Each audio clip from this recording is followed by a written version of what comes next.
Semester, the Chinese Politics and Economy Research Seminar. The seminar is sponsored by Georgetown's Department of Government and the Georgetown Initiative for U.S.-China Dialogue on Global Issues. I am Ning Ling, Assistant Professor at McCourt School of Public Policy, and this seminar is co-sponsored, co-organized with my colleague at McDonald Business School, Professor Li Zhiliu, also in the audience today. So today we have the honor to have Dr. Chris Carafas to give us a talk. Dr. Carafas received his PhD from Harvard University's Department of Government in 2019, and he is now affiliated with the University of Pennsylvania's Center for the Study of Contemporary China. He's also a non-resident fellow at the European Center for North Korean Studies based at the University of Vienna. Dr. Carafas has published widely on academic and non-academic outlets, like including Journal of Democracy, Perspectives on Politics, Politics and Society, the Taiwan Journal of Democracy, Foreign Affairs, Foreign Policy. It's a long list, really widely published. And today, Dr. Carafas is going to give us a talk on his new book that came out last year with Cambridge University Press. So the book is called Corruption Control in Authoritarian Regimes, Lessons from East Asia. This book answers a big question. Why are some autocrats motivated to curb corruption? And with this ambitious question, Dr. Carafas actually provided us with a very grounded answer based on historical and cross-country comparisons, which is a really impressive effort. So without further ado, welcome, Dr. Carafas, and the ground is yours. Oh, thank you. Thank you for that very warm introduction. It's great to be here. Let me go ahead and share my slides with everyone. Okay, I can see my slides there. And I'll just get started. So, yes. My talk today is entitled, What Has Xi's Anti-Corruption Campaign Accomplished? And as was just mentioned, this is going to be based on my book, Corruption Control in Authoritarian Regimes, Lessons from East Asia. The book compares anti-corruption campaigns launched by autocrats in China and pre-democratic South Korea and Taiwan, as well as in a global data set of cases. In the book, I hope to challenge the conventional wisdom that authoritarian governments don't need to or don't have reason to curb corruption. I find that even though it's true that most authoritarian regimes are rife with government wrongdoing and autocrats often use anti-corruption campaigns just for cynical political purposes, in fact, there is a substantial minority of authoritarian regimes that do enact substantial corruption control. And so in the book, I explain why some autocrats are motivated to do that, why their efforts succeed or fail, and the political and economic consequences. And you can see the cover of the book there. So let me back up. Corruption is commonly defined as the misuse of public power for private gain. Common types of corruption that we're all familiar with include bribery, giving and taking bribes, embezzlement, which covers all sorts of different kinds of thefts of state asset, extortion, vote buying, nepotism, influence peddling, and many other forms of abuse of power. It almost goes without saying that corruption has many negative governance consequences. It impairs the state's functioning when it becomes widespread, affecting everything from administration to military preparedness and effectiveness, as we saw in Russia's current war. It undermines economic growth. The corruption is terrible for all kinds of development and economic stability. And corruption angers the public, and it threatens the political legitimacy of any regime in power. And all of these kind of negative governance consequences of corruption are true not only for corruption in democracies, but also for corruption in authoritarian regimes, right? When Chinese President Xi Jinping came to power a decade ago, he was very honest about the threat that corruption posed to China. He said in a speech, "A mass of facts tells us that if corruption becomes increasingly serious, it will inevitably doom the party and the state. We must be vigilant." So there is this well-known phenomenon of corruption having negative effects, and some autocrats seem to be aware of this. But despite all that, the conventional wisdom among many scholars and analysts of authoritarianism is that autocrats love corruption, that autocrats embrace corruption, and that the costs are things they can deal with, right? After all, most authoritarian regimes are rife with corruption. Autocrats are well known to use corruption, both to enrich themselves, right, buying fancy mansions and luxury goods, and as a strategic tool to buy the loyalty of other elites and other people in their regime so they can stay in power. Right? That's the logic of authoritarianism laid out in the Dictator's Handbook, Why Bad Behavior is Almost Always Good Politics, and many other influential studies of authoritarianism. If an autocrat does promise to curb corruption, it's probably fake. It's probably an excuse for that autocrat to attack some of his or her rivals by calling them corrupt. So there are a lot of negatives here.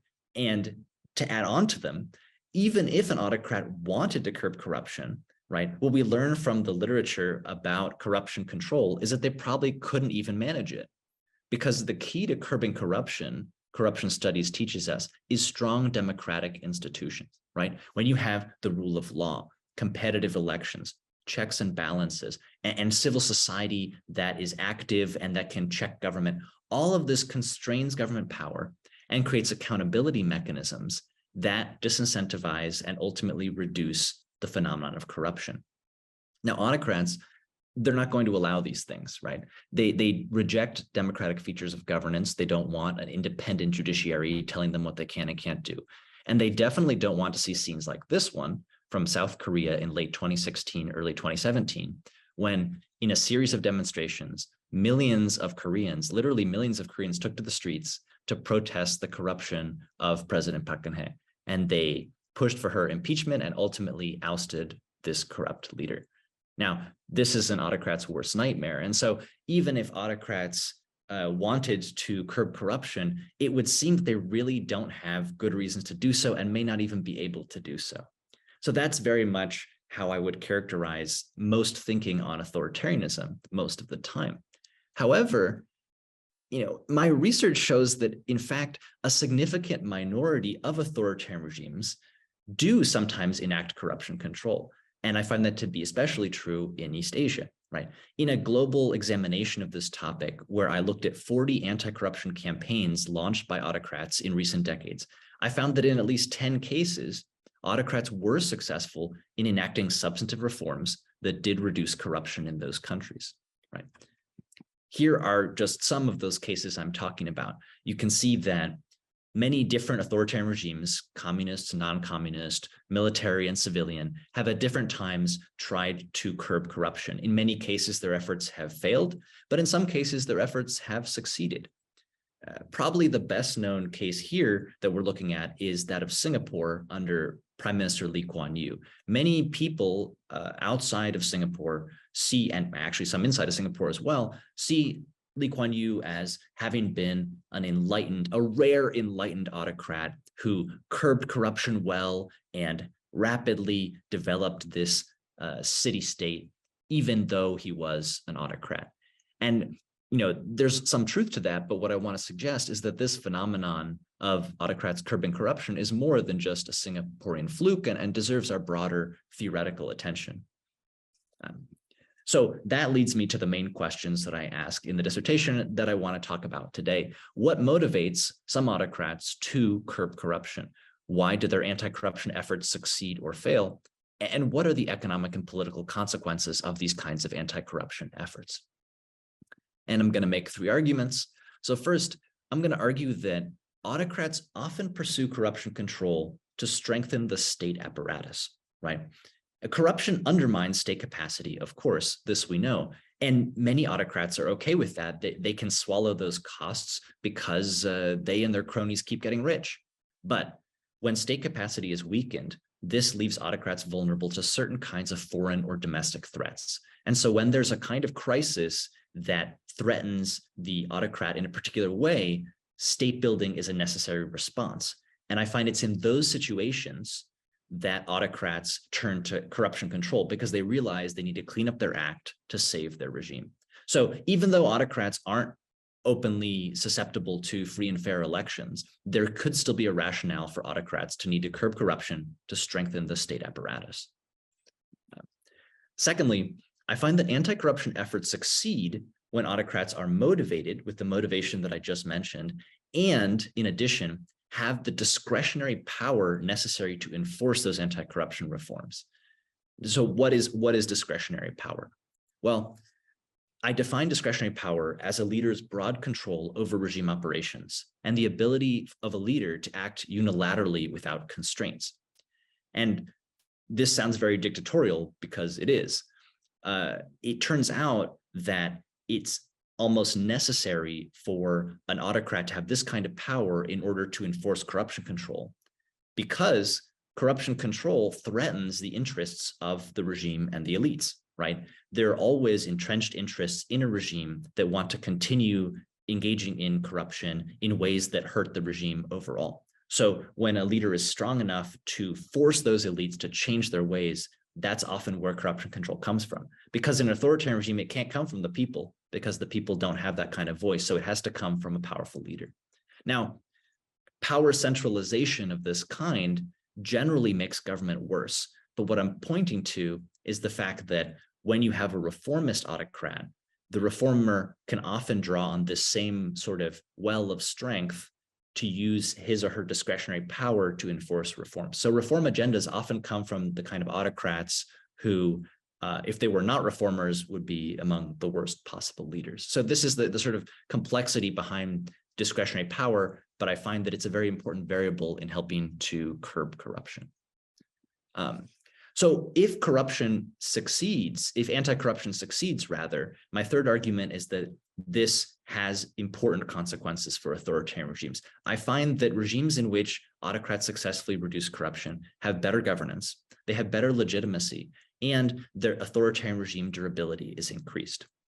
And so this is a kind of consequence that is very relevant for the field of political science to understand. But as I make these arguments, I want to highlight that the purpose of this study is not to praise authoritarian regimes, but to understand their capabilities, right? So we can avoid underestimating them. So we avoid thinking that Xi Jinping is engaged in a power play and that's going to somehow lead to the collapse of China. I think there's been too much underestimating recently of how powerful autocrats can be and how they can sometimes use that power to good effect. Now, this is not a normative claim here. I would never argue that dictators imposing corruption control is a kind of good governance model, right? I still think that democratic anti-corruption is the way to go. But I think that studying this phenomenon is important because it helps us understand where China is today and more broadly how East Asia has developed from its authoritarian period to the democratic period. Okay, so that's a caveat there on my arguments. So let me talk about how I assess authoritarian anti-corruption campaigns. And this is obviously quite difficult because corruption is by nature a hidden phenomenon, and authoritarian regimes by nature are highly opaque. But I think that if we focus on two key questions, we can decide whether authoritarian anti-corruption has been effective. Those two key questions are, first, did this anti-corruption campaign increase enforcement through wide-ranging investigations and prosecutions against allegedly corrupt actors? And second, did it increase anti-corruption rulemaking, right? Did it bring the legal, institutional, and organizational reforms that can disincentivize, check, and ultimately reduce the spread of bribery and embezzlement in a state? So if there's strong enforcement and rulemaking, we can say that anti-corruption has been effective. So I develop on that basis a rubric for scoring anti-corruption campaigns that looks at enforcement and rulemaking. And this also draws on a lot of literature about what should make for good anti-corruption that already exists. So in terms of enforcement, I look at the horizontal scope of enforcement. I look at how broadly throughout the state anti-corruption investigations were carried out, whether it was just attacking one city or one area, or whether it was really a broad effort to curb corruption. And I look at the vertical reach of anti-corruption. So did this just arrest a few low-level officials, or was it also getting those elites who were engaging in corruption? And conversely, was it just a few elites, or was there anti-corruption at the lower levels of a government also? And then I look at persistence. So persistence is important because in some cases, people will be arrested for crimes, but then they're kind of let go. So I look at the sustainability of anti-corruption enforcement over a several-year period. Rulemaking, I think, is even more important than enforcement. And here I look at different kinds of institutional reforms that scholars have pointed to as being very effective for curbing corruption. So the first is anti-corruption agencies. Did a leader create a new anti-corruption agency? Did they strengthen existing ones in ways that disincentivize corruption? Secondly, the reform of governmental organizations. Now, a big locus of corruption is how governmental organizations interact with the economy. So if the practices of governmental organizations can be changed, then that also is likely to reduce corruption from an institutional perspective. And thirdly, I look at the specific anti-corruption laws, regulations, or party rules that are supposed to address corruption. And I look at whether they were enacted, whether they were enforced, and for how long they were enforced and how widely they were enforced, to get a holistic picture from all of this of how this anti-corruption campaign has proceeded and lasted and persisted in checking corruption or not. Now, an alternative perspective, an alternative approach would be to use perceptions, right? It's very common in studies of corruption to use the perception of corruption, such as by foreign experts or by citizens of a country, as a proxy for the level of corruption in a country. For example, many analyses use Transparency International's well-known Corruption Perceptions Index, which you can see here, which rates countries on how corrupt they are. However, I think that while these kind of indices can be useful, they're not the best tool for this study for several reasons. So I think that first, the distance between perceptions of corruption and actual corruption, which is always an issue in this kind of analysis, is likely to be much greater in opaque authoritarian regimes. And when we look at Transparency International, they have often made very strange decisions about authoritarian regimes' levels of corruption that don't necessarily match the facts, perhaps because it's hard to understand what's happening in authoritarian regimes. Secondly, perceptions only indirectly tell us what actually happened, what a government actually attempted to do and then did or didn't accomplish, right? I can think of many cases where people assess an authoritarian regime based on its human rights record or based on other things that it's doing rather than corruption, when in fact, corruption is a particular topic. And although human rights are very important, it could be that human rights are developing in one way while corruption control is actually developing in a different way. So I think that perceptions can bring in a lot of biases. And thirdly, the Transparency International's Corruption Perception Index has been challenged on many methodological grounds in recent years, including by scholars who have previously worked on this index. So for all these reasons, I take my more institutional approach to understanding anti-corruption in authoritarian regimes. A different critique here would be that it's kind of a waste of time to analyze the anti-corruption campaigns in such detail because they're basically just a political purge, right? This isn't really about corruption. It's about an autocrat using corruption rhetoric to get at political rivals. But what I would say is, first, that purging rivals and enacting broader corruption control are not mutually exclusive. And often autocrats do both. Sometimes they just do one, but sometimes they go further and also enact broader corruption control. Many of the cases that I examine in my book cannot be explained simply as an autocrat purging rivals, and in fact involve meaningful systemic anti-corruption measures that have a lasting impact across the entire state and economy. And so it's worth acknowledging the political nature of this all. Of course, autocrats are doing things for their own interests and trying to protect the regime rather than just freely providing public goods for the public interest. But that doesn't mean that everything they do is just focused on the narrow political fights that they're engaged in. There could be much broader, more substantive effects to the whole country and how it's governed. Okay, in the book, I look at 9 main cases of anti-corruption campaigns launched by authoritarian leaders. And I look at them in China, Taiwan, and South Korea from the 1950s onward. So in China, I look at the 3 Antis, 5 Antis campaign, the 4 Cleans in the 1960s, post-Tiananmen crackdown on corruption, and Xi's anti-corruption campaign. In Taiwan, under the one-party rule of the KMT, I look at the Kuomintang reconstruction led by Chiang Kai-shek. I look at his son Chiang Jing-kuo's governmental rejuvenation 2 decades later. And then in South Korea, I look at various anti-corruption efforts led by the military-backed governments in the 1960s, 1970s, and 1980s.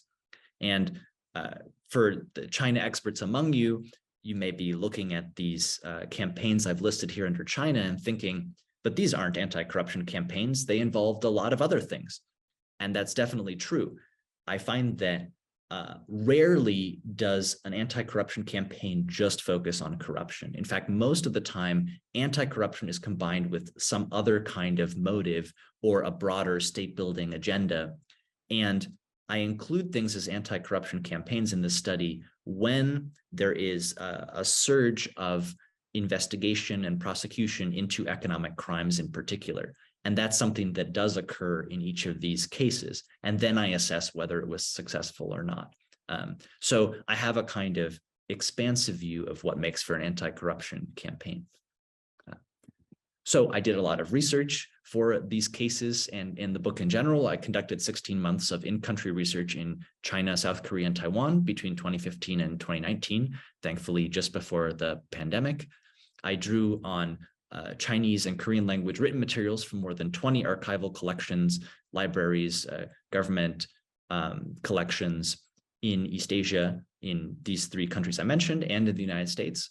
And I conducted 70 interviews of current and former officials in these countries, investigators focused on corruption, prosecutors, journalists, scholars, and others involved in the process of corruption and of understanding the position that corruption control has in the political and economic systems of these countries at each of these points in history from the 1950s onward, right? I also drew on secondary sources from around the world to create a global data set of authoritarian anti-corruption campaigns so that I could more broadly test the applicability of the arguments that I developed inductively based on the East Asian cases.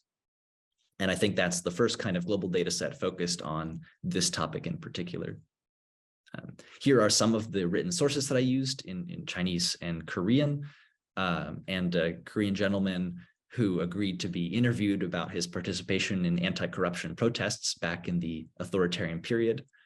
I remember being struck by Chiang Kai-shek's sprawling handwriting. If you look here in red at the bottom, that's Chiang Kai-shek's handwriting, and he's furiously arguing that corruption and discord are the reasons why his party lost the Chinese Civil War. So he was really, from his retreat to Taiwan onward, really stressing this issue of corruption, and he knew that it would be a central issue to the future of so-called free China and the Republic of China.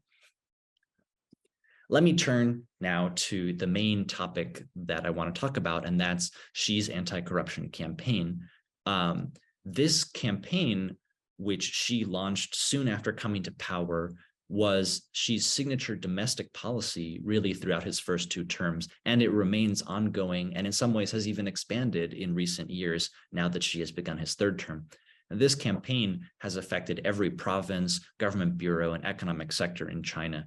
And it's a complex campaign that's evolved in different phases of enforcement, right? At times focused more on state-owned enterprise corruption, at times focusing on corruption in the military, and otherwise shifting geographically and sectorally around the country to try to reduce the overall level of corruption. What motivated Xi to launch this sweeping campaign that he did? Well, from the beginning, there's been a skeptical perspective among some analysts, and that is that the campaign is a mix of Xi purging some rivals, factional conflict within the Chinese Communist Party, and a kind of political theater put on by Xi for the country at large, which wants to see corruption curbed. And I think there's a lot of truth to all of those points. But to return to something I said earlier, I think that purging rivals and enacting reforms are not mutually exclusive, and Xi has really done both.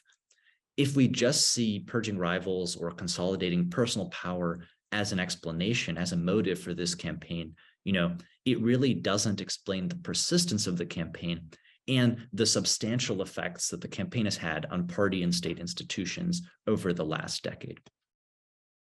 So I think we should take it more seriously. So what do I think is the motivation for this campaign? I argue that it's largely party state building, right? Because China has state building, but it has a party state structure combining the party and the state. Now, what do I mean by this? Well, let me back up to before she came to power. In the late 2000s, there was, under his predecessor Hu Jintao and Wen Jiabao in the Hu Wen administration, really a crisis of ineffective leadership within the party. And many party members were dramatically worried about failing governance and policy failures in corruption, in the environment, in inequality, and in many areas of China. These kinds of policy problems and ineffective leadership problems, at the same time as the party was kind of retreating from its role of governing the state and directly governing the people, and liberalization was kind of taking hold and the internet was a more free space for people. All of this was very scary to Xi Jinping, and was very scary to many conservative voices within the party who feared, as the Communist Party has feared for decades, that it would follow the Soviet Union in collapsing, that there would be a Soviet-style collapse because the party was too weak and the party state wasn't governing to its full potential. And so when she came to power, Xi's solution to this crisis was a dramatic push to rejuvenate the party state, to strengthen the discipline and organization of the party, and to reassert the party's leadership over the state and society very concretely. And as he realized, the key to that was curbing corruption. And so Xi, in his rhetoric, has always connected his anti-corruption campaign to the broader mission of rejuvenating the party and the party state in general, and therefore making China great and a strong and prosperous nation that would not follow the Soviet Union and other authoritarian regimes that have failed. So that's a long way of saying that the impetus to curb corruption, to launch a really challenging anti-corruption campaign, really came out of a sense of crisis with the quality of the state and the effectiveness of party state institutions. And this is, at once a unique kind of motivation, but on the other hand, similar to the kind of motivations that have triggered anti-corruption in other authoritarian regimes, where their concerns with the state were very important. So is this a success? How do I know? I would suggest analyzing Xi's campaign through the rubric that I laid out earlier in terms of its enforcement and rulemaking. So if we look at it that way, the scope of Xi's anti-corruption enforcement has undoubtedly been very, very wide. This campaign has disciplined more than 4.7 million people across all provinces, bureaus, and economic sectors over the last decade. It has tremendous vertical reach. It's disciplined more than 400 high-ranking officials, including from every province and major city, heads of important state-owned enterprises, and military generals. And the campaign has had tremendous persistence, right? There's been very little backtracking on reforms, and the conviction rate is above 99%. Now, that's not good from a civil rights and human rights perspective, but it does speak to the seriousness of the campaign, which, in addition, has been really unprecedentedly long. When we think about past campaigns that have been launched, many of which have been totally ignored, but campaigns in 2005 and 2009, 1995, 1993, many past anti-corruption campaigns in China have been a few months at most, and then they've kind of fizzled away. So Xi's campaign is clearly in a different category in terms of enforcement. Even more important, let's talk about rulemaking. So since coming to power, Xi has dramatically strengthened the anti-corruption apparatus, and that means strengthening the Central Commission for Discipline Inspection and the related inspection system. It means establishing the powerful National Supervision Commission that brings together all the anti-corruption work of the party and the state. In terms of reforming governmental organizations, we can see that there's much evidence of the bureaucratic reforms that Xi has put in place to change how bureaucrats and officials behave economically.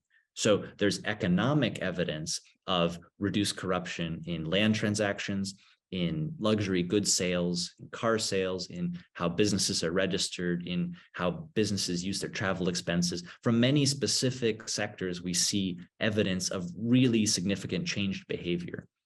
And anti-corruption rules, the simplest and most obvious part of this, have also been substantial. Numerous laws, bureaucratic rules, and party codes have been either passed or newly beefed up, including the 8-point code that Xi announced early in his term for party behavior, right? This is about how party members are allowed to behave, and they're not allowed to be too luxurious, and they're not allowed to abuse their positions in certain ways. So all of these kinds of things have happened in China over the last decade and have left really substantial impact. This all sounds very positive, but I would be remiss if I didn't highlight an area in which Xi's campaign has not succeeded. So Xi's campaign has, many weaknesses, but I would point to one major weakness, and that's the failure to constrain wrongdoing by well-connected elites, such as collusion in awarding government contracts. So even though Xi's campaign has arrested hundreds of high-ranking officials, it hasn't then followed up with institutional change at that level to prevent the kinds of wrongdoing that elites are able to do from continuing. And so that gets to the two-part definition I have of an anti-corruption campaign success here. There's enforcement, but there's also rulemaking, and they both have to be there so that we can make a holistic assessment and say this was a serious or a successful anti-corruption campaign. To learn further about the kinds of corruption that elites get up to, I would recommend this book, Red Roulette by Desmond Shum, which is a tell-all on the corruption among elites, although the specific events described in this book actually take place before Xi came to power. So despite that large caveat, my conclusion is that over the last decade, Xi's campaign has successfully curbed, though not fully eliminated, corruption. Yes, it's true that at the highest level, this campaign has not succeeded in checking elite corruption, but I think that that's actually very normal when we consider that autocrats are not likely to check their own corruption. Autocrats are always kind of limited in how much anti-corruption they're going to do. Even if they want to reduce corruption through the state overall, they're not going to challenge their own power at the highest levels. So that's kind of a nuanced position there, but I think that undeniably this campaign has curbed corruption throughout the party state. By comparison, let me give an example of a more typical, more superficial case of what happens when an autocrat promises to curb corruption. Okay, so in late 2017, Saudi Crown Prince Mohammed bin Salman detained hundreds of elites in Riyadh in a supposed anti-corruption crackdown. He accused these elites of engaging in corruption and said that he was going to clean house. Yet, unlike Xi's anti-corruption campaign in China, most of those detained here were soon released, and there was little to no institutional follow-through. The anti-corruption commission that Mohammed bin Salman put in place was quickly disbanded, and there was really no sense that the anti-corruption aspect of this was going to continue after Mohammed bin Salman consolidated power. And so I think, as I wrote at the time in Foreign Affairs, that compared to Xi's campaign, this was clearly just a power play with corruption control as a fig leaf. And making those kinds of comparisons and distinctions between authoritarian regimes is important so that we don't confuse one thing for another when we talk about what's happening in these opaque political systems. Okay, returning to Xi's campaign, let's talk about how Xi did this. So I think that there are obviously a lot of factors that go into the success of any major policy being rolled out, but one that was absolutely critical was Xi's ability to use broad discretionary power. He used this broad personal power he had to make decisions to enforce anti-corruption. By consensus, Xi has been China's most powerful leader since Deng Xiaoping. In particular, discretionary power allowed Xi to investigate hundreds of high-ranking officials without facing organized resistance from elites, which is surprising. he was able to wrest control of lower level investigations of corruption away from provincial and municipal party bosses, who in previous years had been able to stymie a lot of anti-corruption investigations. And he was able to push through major structural reforms very quickly because, again, of his discretionary power. Moreover, sometimes the anti-corruption campaign has had very negative side effects that have affected people's business or the economic situation overall. But she, because of his discretionary power, has been able to overrule those concerns and keep the pressure on corruption, which may or may not be a good thing, depending on your perspective. But it shows the seriousness of Xi's power with regard to implementing this particular policy. Now, some critics might argue that I really have it backward here. Xi, they might say, is powerful because of the campaign, right? He used the campaign to consolidate power, and rather than the campaign being something that he was able to do because he was powerful. But I think that in retrospect, when we look at Xi's decade in power, he actually was quite authoritative and powerful a lot earlier than we think. There were many signs early on that many in the party wanted a strong leader and had chosen Xi for that reason, and were giving him power that his predecessor, Hu Jintao, never had. And I also think there's evidence that the way he launched the campaign suggests that he already was very ambitious relative to his predecessor. So I don't fully accept the critique of endogeneity here, although I'm happy to talk about it.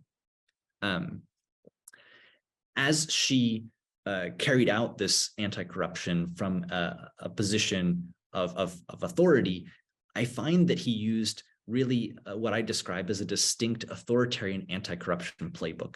And I'm not going to go too much into this here, but in the book, I lay out how this playbook for anti-corruption involved top-down control that I've mentioned, but also upward accountability, making officials and bureaucrats more accountable to their superiors, but not to the people in general, and a tremendous amount of censorship and propaganda that was used to push this campaign and make it successful. And when I look at this kind of anti-corruption playbook, I find that it's not just happening in Xi's China, but that in other authoritarian cases where leaders have wanted to push corruption control, this is how they do it. In cases as varied as Cuba and Rwanda, this is Rwandan President Paul Kagame, leaders have used this authoritarian playbook to avoid using the democratic playbook, right? They don't want to have checks and balances and to do corruption control in the conventional way where the executive's power should be very constrained, actually, and there should be a lot of checks on discretion, right? To avoid doing that, autocrats have this kind of distinct anti-corruption playbook that they can use. And that's one of the arguments that I flesh out more in the book. So yes, Xi's methods were quite authoritarian, but let me ask, were they Maoist? This gets to a question that is often asked about Xi, whether he's kind of Mao 2.0 or whether he is harking back to the Mao era in China in a new digital techno-dystopian way, right? Certainly, Xi has invited a lot of comparisons to Mao, and there are similarities. The power consolidation that Xi has carried out, the party-first agenda, the emphasis on ideology, the anti-Western rhetoric that Xi has emphasized, and the far-reaching crackdowns on dissent, not just for minorities, but also for the population at large. So how would I characterize this? How Maoist was or is Xi's campaign? I argue that, like much of Xi's governance, this campaign draws on Mao-era practices, but does so selectively and adapts them to a new era. So even though there is some superficial similarity, I think that there are major differences between Xi's campaign and, for example, Mao-era campaigns. Let me raise three of them. First, this campaign has no real mass mobilization, right? Mao loved mobilizing the masses. He loved the idea of citizens rising up and challenging corrupt local officials and forming their own local governments that would be more authentic and really reflect the wisdom of the people.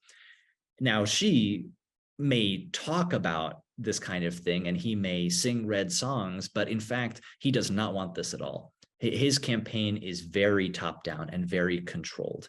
And this is not just Xi. I think every Chinese leader since the Cultural Revolution has had a dramatic fear of chaos and therefore has not engaged in real mass mobilization. Related to this, Xi's campaign is very professional and expert-led, right? The people who are investigating corruption, and I've looked into the personnel of these investigation teams quite carefully, they are usually very experienced investigators and people who have expertise in auditing or financial crimes and are in no way just citizen activists picked off the street in the way that Mao liked to advance his campaigns back in the 1950s and 1960s. Lastly, I would highlight a very salient feature of Xi's campaign, which is that it has no endpoint. That Mao's campaigns were very dramatic and they would come like a wave and they would crash over China, but then they would end. They would end and things would sort of return to normal, hopefully with some accomplishments, but return to normal. And Xi has laid out a different vision. This campaign is not supposed to remain a campaign forever. It is supposed to turn into a new normal, a 新常态, right? And in this new normal, there's going to be high pressure on corruption all the time. So corruption won't return, which is supposed to be a major difference with past campaigns. In fact, Xi doesn't even call this a campaign. He calls it a struggle against corruption. So this is another feature of Xi's campaign that is really different than the Mao era. But I think there's still some commonalities here. So it's worth weighing this question. It's worth considering the comparisons, even as China has changed really dramatically over obviously the last half century. So what does all this mean for China today? So what if Xi has curbed corruption and done so using authoritarian methods? Well, I think it's very clear that Xi's policy success bolsters his authority in his third term, right? Authoritarian leaders, just like democratic leaders, benefit from the perception that they are effective and from the perception that they have been able to carry out their signature policies, even if those are unpopular. More broadly, this campaign really enhances the CCP's legitimacy in its ability to govern, even though the COVID-19 has in recent years maybe cast a lot of doubt on that and created protests. But a long-running survey led by professors at the Harvard Kennedy School shows that when Xi first took power, Chinese people were really upset about corruption. Corruption was the #1 complaint about how China was governed in China, and that has gone away. That has dropped down substantially, and the vast majority of Chinese citizens surveyed show their support for Xi's efforts, and they want the campaign to be effective. And there are a lot of critiques of polling in authoritarian regimes, but I still think that that is very significant and that it's a reasonably credible measure of the effect that this campaign has had on public opinion.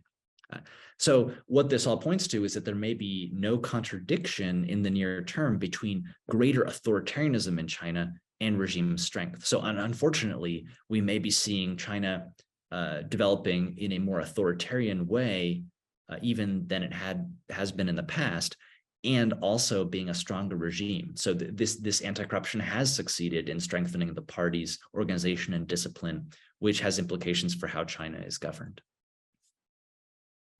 Okay, let me review the main points as I conclude here. I've been arguing that we should take authoritarian anti-corruption seriously. This phenomenon is more common and more consequential than is widely assumed.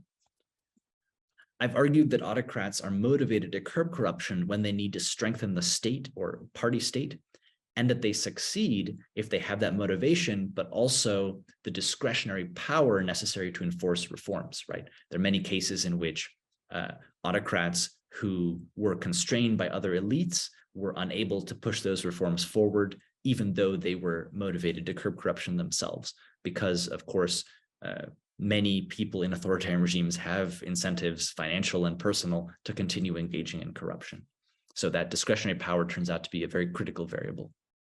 I've argued that discretionary power allows for a distinct authoritarian anti-corruption playbook, which is very much at odds with the typical democratic way that corruption is curbed. of course, not all democracies succeed in curbing corruption, but the best practices in the field are very clear, and they have to do with democratic institutions, constraining power. And this is very much the opposite of that when it occurs in authoritarian regimes.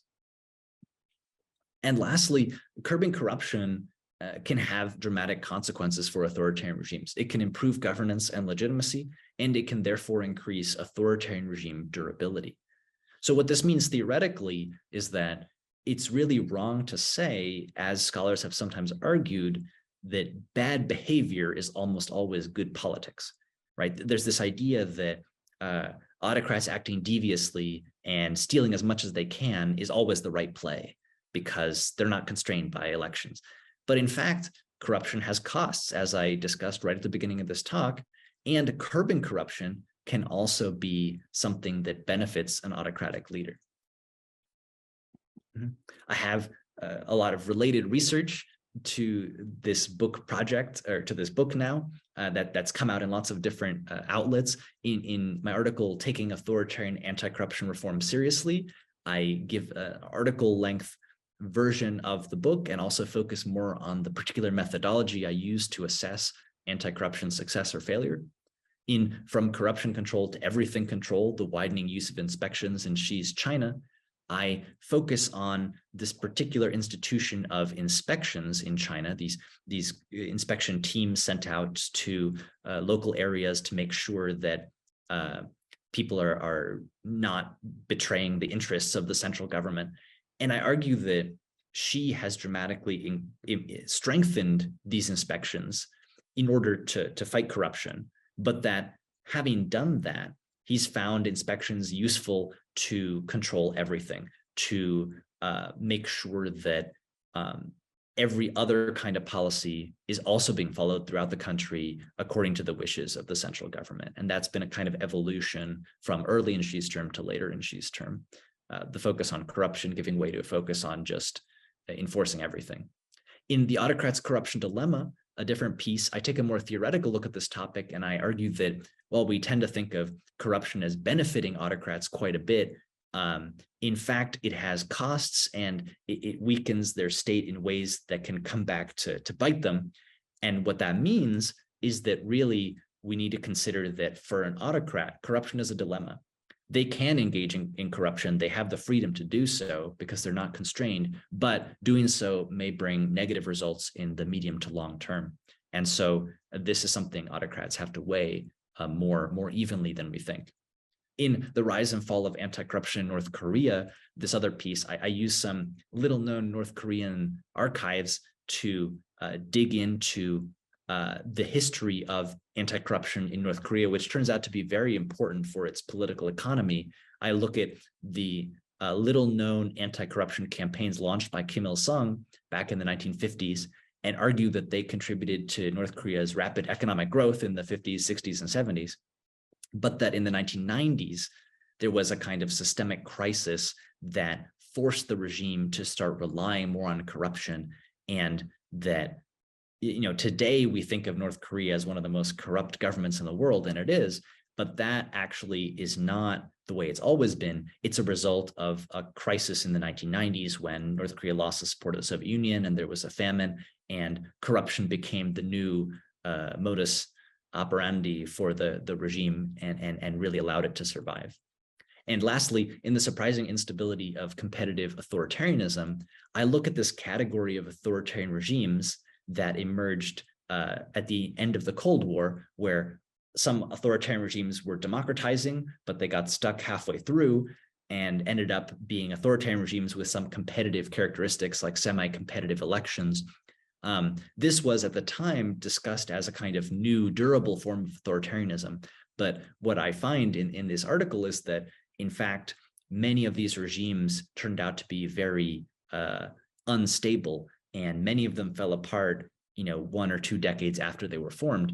And one of the key reasons that they fell apart, I argue, is that to keep winning elections, autocrats had to rely on a lot of corruption.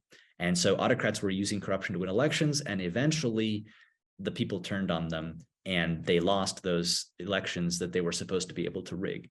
So there's a lot of different things that I'm looking at in terms of authoritarianism and corruption and democracy.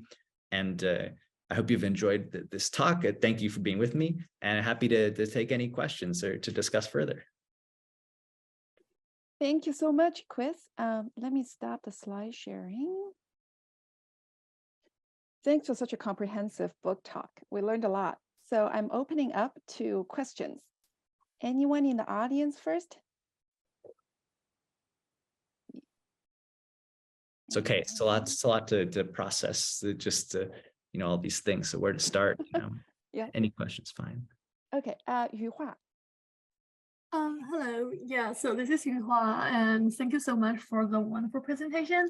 I have two questions. The first question is that, so you were talking about after the anti-corruption campaign, there's a welcoming attitude from the public.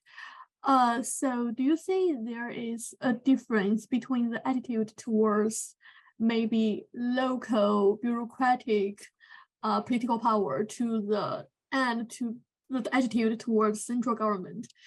And that is my first question. The second question is that you mentioned that before Xi came into power, there is a consensus within the party that they will give Xi more power and try to curb the corruption.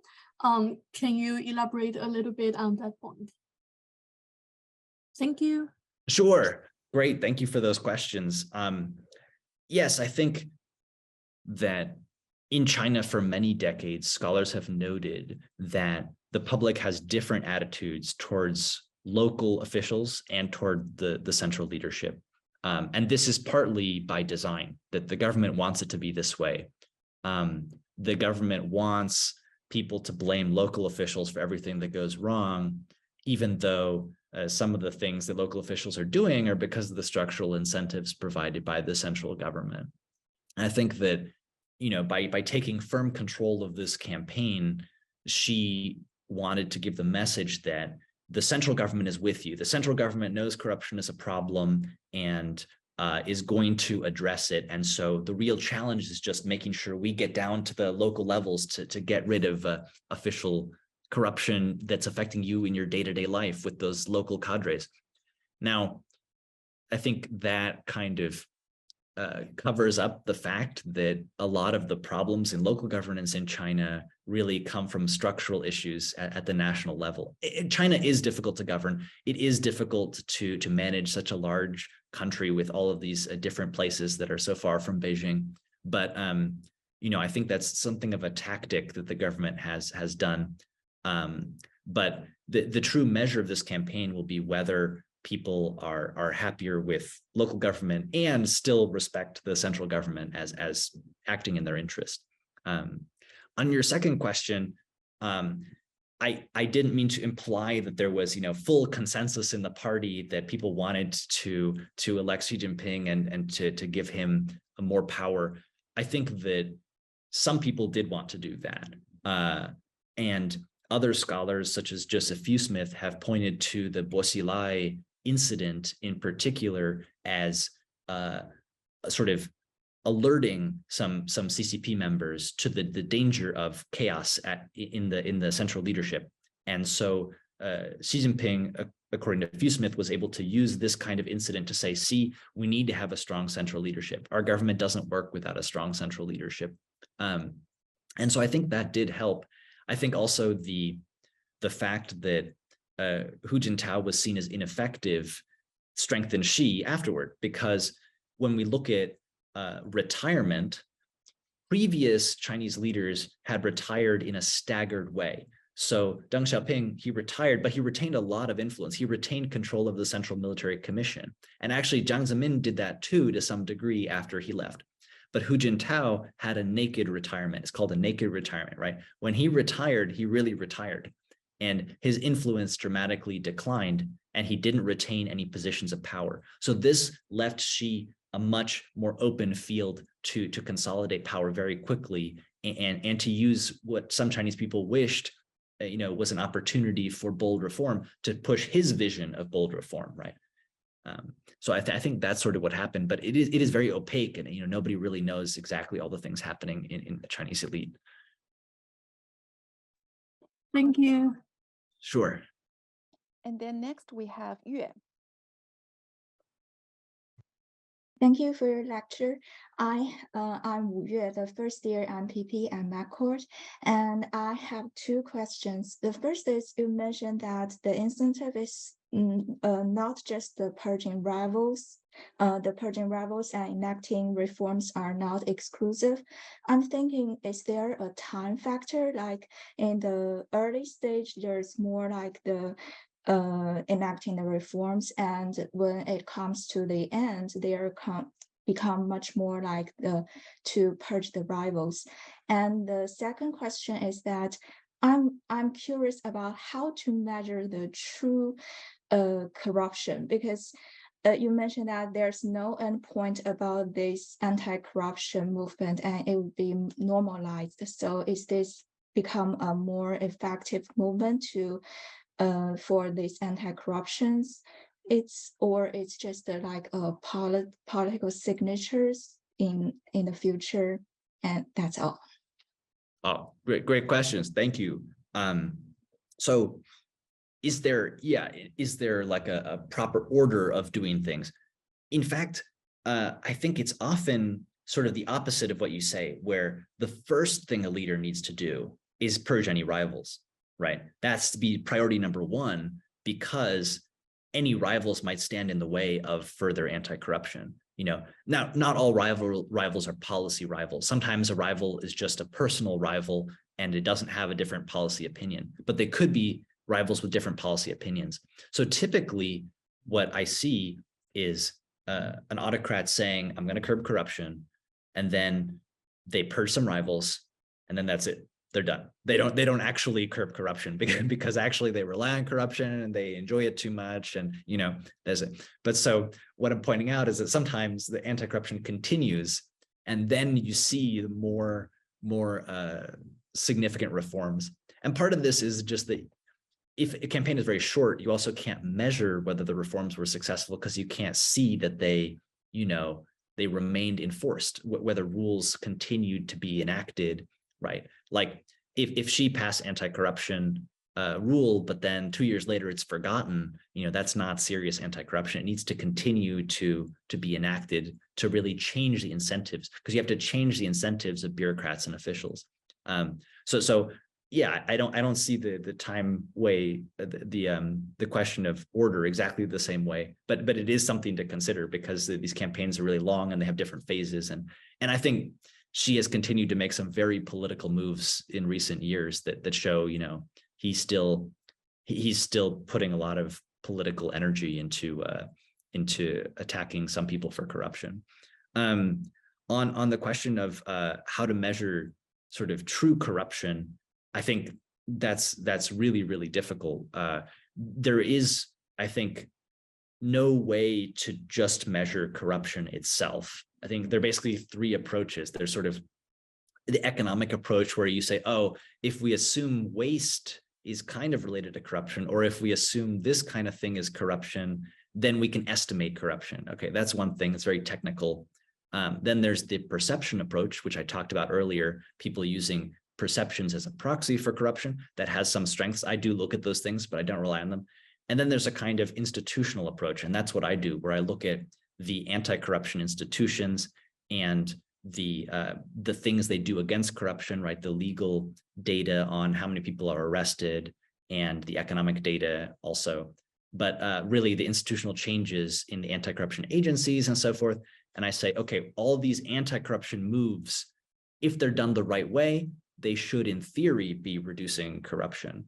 But that isn't a measure of corruption itself, because no one can really see corruption, just by itself. So I confess that's a real difficulty in the field, Yeah, it's very helpful. Thank you.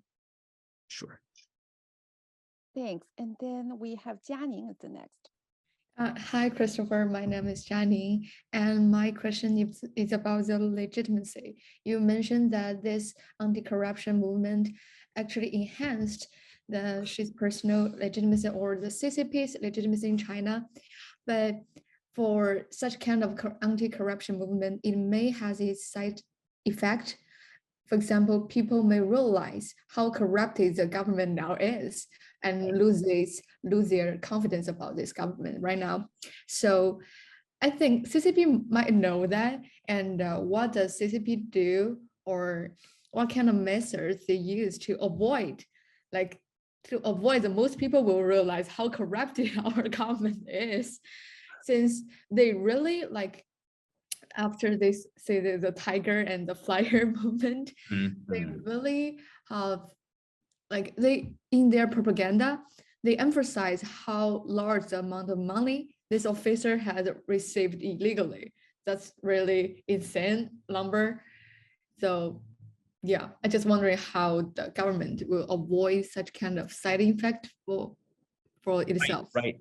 No, you raise a very good concern, because there was an article published by Yuhua Wang and Bruce Dixon some years ago that argued the anti-corruption campaign will show Chinese people how corrupt the government is, and therefore it will actually decrease legitimacy, right? But I think there are some problems with this. Firstly, people knew, okay, corruption is really very hard to hide because it happens to you, right? A policeman stops you and asks for a bribe, right? And even in an authoritarian regime, there are so many rumors swirling about abuses of power. Or you go to an official's house and it's huge. You know, these things are actually far harder to hide than people think. And so Chinese people are very aware of corruption, right? So I think that we have to take that into account. And so the government can't really hide that. And it hasn't tried to hide that, right? Instead, it's tried to emphasize how serious a threat corruption is. But then you raise the question, so how do they deal with that? Well, they have some tactics, right? So one tactic is to say that a corruption is a moral issue. It is a moral issue that is a fault of individual failings, right? Sort of like, cheating on your wife is a moral issue, right? And they often use these salacious stories of corrupt officials cheating with mistresses and such, because portraying it as an individual and moral issue means it's not a structural issue, right? They're not saying that the party's rules and the party structure, having one party rule China, that's why there's so much corruption, right? In fact, from an outside perspective, we may say the lack of checks and balances in China is a big reason for corruption, but that's not how the Communist Party is portraying it. So that's one tactic they use. Another tactic is just to say, yes, we admit China's Communist Party has had a lot of problems, but the leadership now is on the right side of the issue, right? So now we're fixing the issue, so you can trust us. And so, even if you disagree with the things we've done in the past, now we're headed in the right direction. And so in these ways, they shape the narrative to try to persuade Chinese people to stick with them, and that things are going to get better, or at least not going to get worse, and that the government can handle it. I think that's kind of the approach taken. Yeah, thank you so much. That really solved my problem. Yeah. Oh, wow. I didn't think I could really solve anyone's problems, but that's nice to hear. Thank you. Yeah, thank you. And then we have Jared next. Sure. Hi, thank you very much for your talk. It was really interesting to hear a lot of different viewpoints, as to say, different views than, at least coming from an American perspective, reading about Xi and reading about China. Two, and especially for one, that Xi is kind of coming from a more traditional leftist background. I was listening to the podcast from The Economist on Xi the Prince on Xi, and how it says oh, he became redder than red, as they call it, after his father was purged and he was sent to work in the fields for however many years. And the second one, where Xi was kind of seen as a compromise candidate between maybe some backroom factions in the CCP, and he was kind of settled upon as a middleman, versus where I think you said earlier in your talk, where a lot of people were looking for him and giving him more authority than maybe traditional or the last couple of Chinese leaders that had preceded him. Yeah, I think that's sort of right on both counts there. There's a lot of debate about how traditional Xi is. Is he really a leftist? Is he a Maoist? There's no doubt he's a party man, right? He's a man who believes in the Communist Party as an institution, and that comes with certain ideological sort of baggage, but he also sees that China needs to change. And so he's trying to take some of those traditions and put them to use in a new way to push for, you know, what he sees as the crisis now, which was this crisis of the party state getting too weak. And, you know, I think in terms of like Xi's authority as an individual leader, it's true that when she was first announced to be the leader, there were definitely analyses in the Western press saying he's a compromised candidate, he'll have to be a weak leader. And those were quickly proven wrong. But, you know, I think the question is, could we have known better? Right. And I think we could have. Now looking back, I think there's evidence that she was always going to be a stronger leader, because I think we need to look at Hu's naked retirement and the way that like dropped a division between that leadership and the new leadership. And then we need to look at the pressure in the Communist Party for a big, bold leader, right? Especially with the conflict with Bo Xilai. There was this need for this leader, or this desire for this leader among many in the Communist Party. So I think that looking back, it does make sense that she became a strong leader. Of course, you know, political science is like terrible at prediction. So, you know, if I then try to use this analysis to tell you about the next leader, I'm going to be all wrong. So I'll just stop there, and we'll just see what happens with Xi. But he seems very, very strong right now. You know, I would read the article by Christopher Johnson, sort of like, it's about whether Xi had a bad year last year. Very interesting article. And then just 2 weeks ago, an article by Neil Thomas about where at the Eurasia Group, about where Xi Jinping is going. Both those articles really helped me understand, you know, where she is going in his third term. Yeah. Appreciate it. Yeah, thank you for the recommendations. I'll definitely read those today. Sure. Take care. By the way, that's a very political sciencey answer. Like, it's hard to predict future, and we're never gonna do that. That's like branded into my mind throughout my PhD studies. I'm just not qualified to be a DC pundit. I'll just never make it. I need to have a hot take. Yeah, we'll leave it to the policy community. Okay. Yeah. And then we have Li Zhi to be next.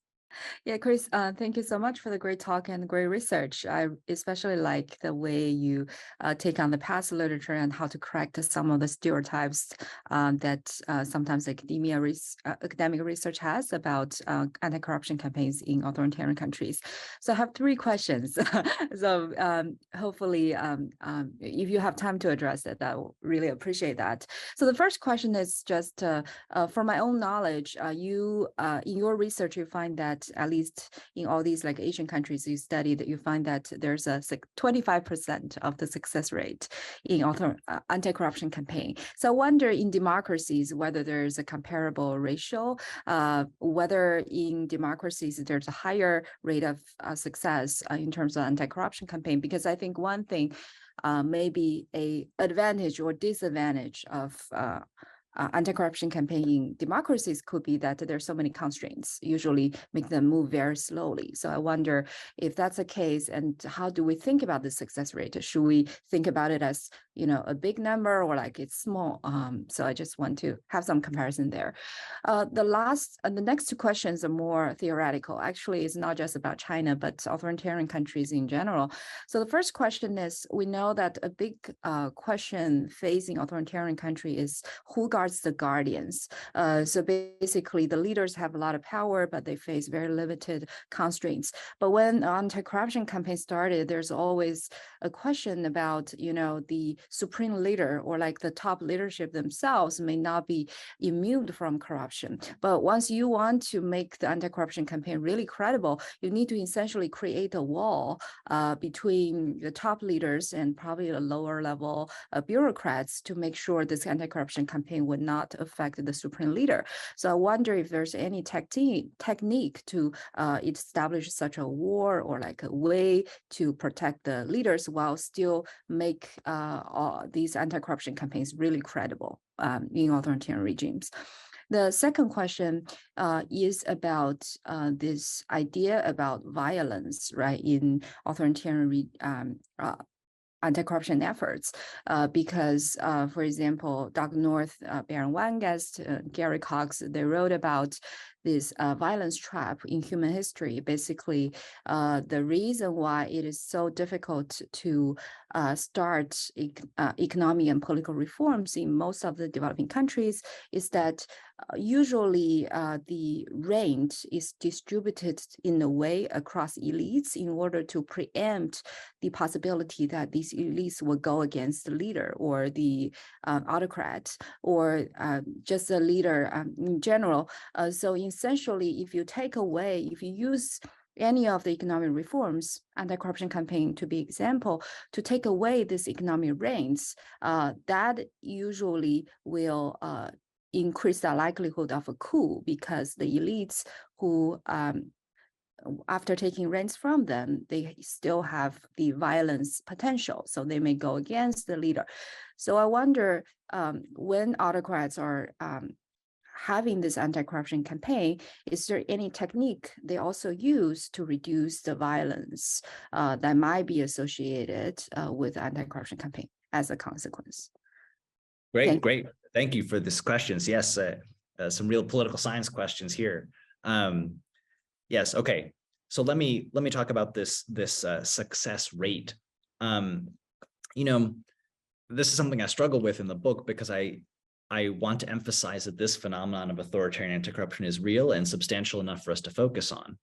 But at the same time, you know, from a methodological perspective, I'm not sure it makes sense to call it a rate and to say that it's, 25% effective, because there are so many selection issues there with this. For example, these are anti-corruption campaigns that were launched.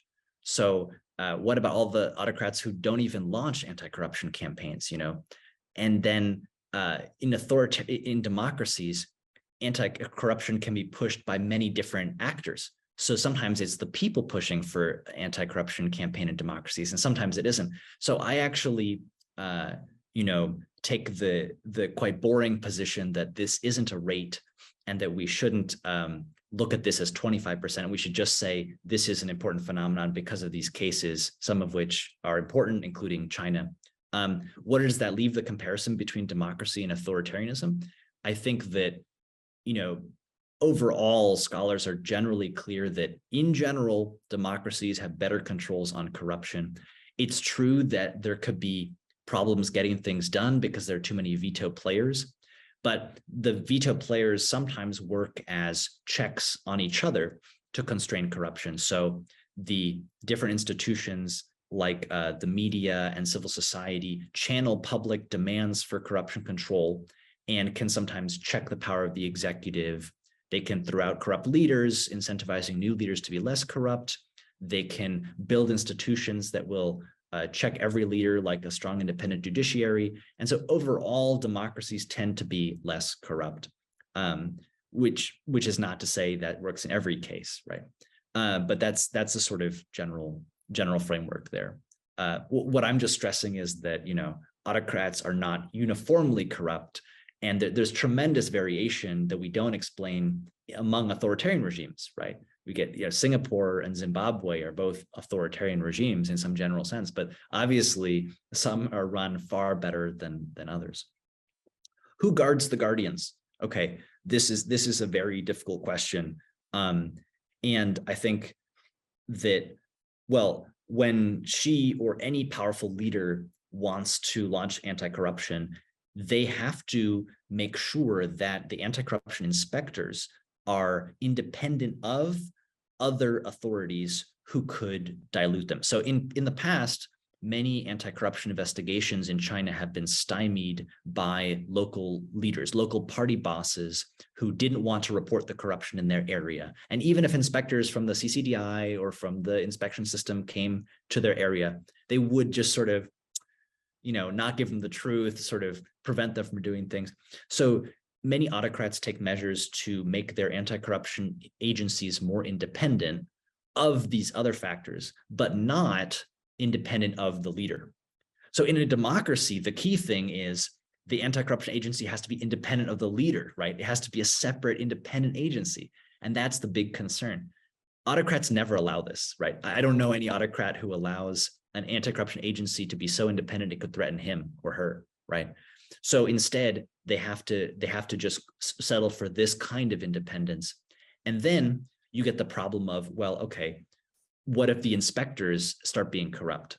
So what she has done is use multiple kinds of inspectors and multiple kinds of agencies that all report to him to try to solve this problem and have them check each other, right? So this is a way he's trying to get around using democratic checks and balances, right? All of this is about like how cleverly can an authoritarian system govern without allowing, you know, the kinds of input that a democratic system allows, and which is not to say democracy is perfect, but, you know, this is a strategic replacement of democratic institutions with a different kind of institutions. Yeah. So, but this raises your third issue here about, you know, overall, how does she prevent, or how does any autocrat prevent other elites from getting mad when they try to change the distribution of rents? Because anti-corruption forces many people to give up their corrupt activities. And that is, of course, not what they want. And so this is actually why I stress discretionary power as crucial to allowing autocrats to succeed. So if you take, for example, the case of Vietnam. Vietnam, compared to China, has a very collective leadership. It's authoritarian, but it's a very collective leadership. There's no one leader who's that powerful. There's the prime minister, there's the general secretary of the party, there's the president, then there's the Politburo is quite strong. So what's happened in Vietnamese history is every time a leader has tried to curb corruption, it's failed because the other conservatives and elites have stopped them. So that's this concern, you know, North and Weingast are absolutely right. This could really happen. But when you have a leader who rises above those constraints and has more power, then they're more able to impose corruption control. It's never perfect. Like, I'm sure there are people who she cannot offend. I don't know exactly who those people are, but I'm sure there are limits on any one person's power. But because the corruption control can't come from, you know, a mass revolution of the people, it has to come from the authority of the leader. And that means that a reformist leader needs to be a strong leader, right? And so that's a difference between like Xi's China and Vietnam. Another comparison would be Putin's Russia. Now, Putin is very, very dependent on other elites, right? His government really needs these other cronies around him to be siphoning money off of you know, the Gazprom and the other state-owned enterprises. He needs that, and that's part of the reason why he's never engaged in anti-corruption. Even though there are massive anti-corruption protests in Russia, even though corruption has dramatically weakened the Russian military effort and its economy, he doesn't do it because he can't seriously do it because he's constrained. Now, she is powerful in a different way. She is powerful because he's the head of the Communist Party and because he's the head of these different institutions that allow him to exercise power even when he's not handing out goodies, right? She doesn't rule primarily by handing out money, okay? So because of that, she is more capable of carrying out anti-corruption. Now, that's probably way too much explanation, but I'm working on an article on this right now, comparing Xi and Putin. So I'm excited to sort of work through these issues and analyze this. No, so I think this is super interesting, and also your answer makes a lot of sense. Can I ask just one follow-up question? Please, yeah. Because I think the very important part, as you emphasized, is the amount of discretionary power that a leader has. But of course, you also in the talk, you said that you're dealing with this endogeneity issue instead. Yeah. Basically, anti-corruption campaign could have also increased his power, right?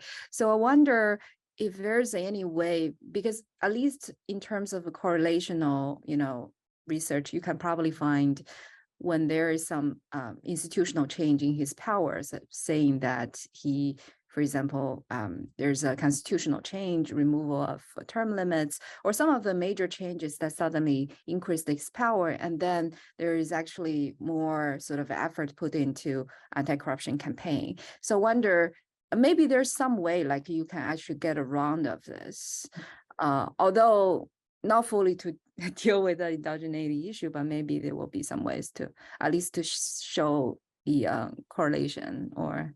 Yeah, I think it is tricky.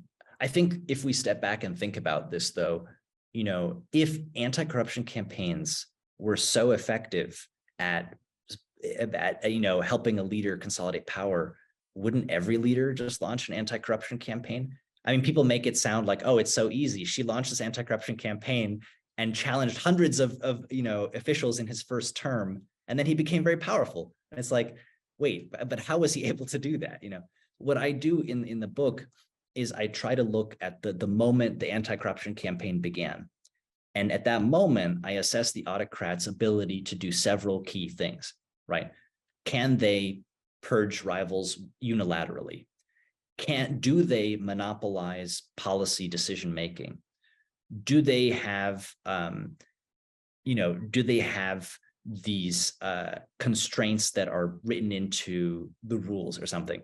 And if you look at it that way, I think it's clear that she already was a quite powerful leader right from the beginning. Maybe not, maybe just like from that first year, like by the end of 2013, the media in China the state media was already treating Xi like a leader far above Hu Jintao. In a way that is unusual, and already then he had taken control of 8 small leading groups to sort of coordinate policy. So I think that there are very early signs. I think the things we see later, like Xi getting rid of the term limits and writing Xi Jinping thought into the constitution of the party, those are like the outcomes of his power consolidation. They're meaningful on their own, but they're like the capstone of his long journey to consolidate power. But yes, it is a very difficult issue. Yeah, I definitely want to keep exploring that and thinking about, the difficulty of indigeneity in general. I would love to follow up here because this is fascinating. I know this is beyond your book, but I would like to pick your brain on why do you think Xi was so powerful and was able to fend off organized opposition that should happen with this massive anti-corruption campaign? So that's my first question. And the second question is, I'm curious in your thought about this reform in 2015, around 2015, 2016, when Xi decided to merge the party discipline department with the procuratorate department. So basically it's party and state blend together again, which I thought, would that count as a strengthening of party state apparatus, or is it actually weakening it? So I would just love your view on that. Interesting. Yes, so I think when we talk about why certain leaders become powerful, this is a kind of unanswered question in political science, because we know that personalist leaders occur in some authoritarian regimes, or leaders become more powerful in some authoritarian regimes and in others they don't. And we're often wrong when we try to predict it, right? Some people thought Xi would be a weak leader. If you go back, you can see that many people thought Putin would be a very weak leader. So it is difficult. Now, in the media, there are often ad hoc explanations that say, oh, these leaders are just smarter. Okay, these leaders are savvy. And so he's such a good fighter, he outmaneuvered everyone else. Okay, this is probably true. Some people obviously are more skilled at politics than other individuals, but I think as a political scientist, I look for the structural explanations. And so one article that I wrote with 2 of my colleagues in the journal Politics and Society looks at the relationship between a new leader, a new autocrat, and his or her predecessors, and the past old guard elites. And what we find is that this relationship is very important, and that when the old guard elites are still powerful and are able to keep constraining the new autocrat won't be able to personalize power. But if those old guard elites fall down, or like Hu Jintao, they have a naked retirement, they're delegitimized, their policies are seen as a failure, this creates space for a new leader to take the helm and be much more powerful. So I think a combination of Xi's individual skills, but then also the situation in which he found himself in 2012 is important to understanding that.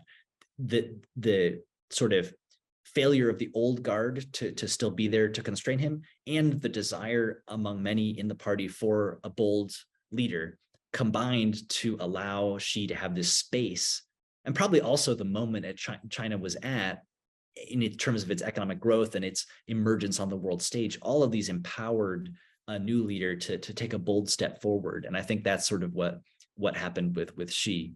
So on your second question of a party and state, yes.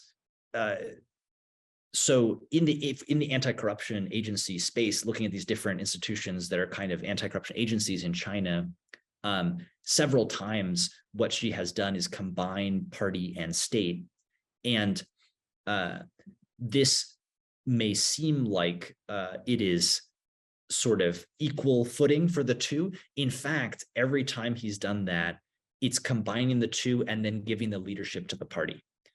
So within the National Supervision Commission, which combines all the different anti-corruption prosecutors and things from the Ministry of Justice and from other areas, it's all sort of combined, but then the Central Commission for Discipline Inspection, the party institution, is given the leadership.